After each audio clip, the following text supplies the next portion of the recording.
It was really good. The music was fantastic. Awesome. Epic.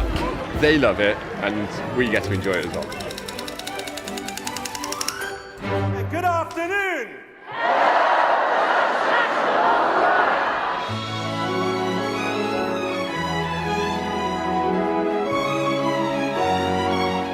thought it was really good. I enjoyed all the sing-alongs. We loved it.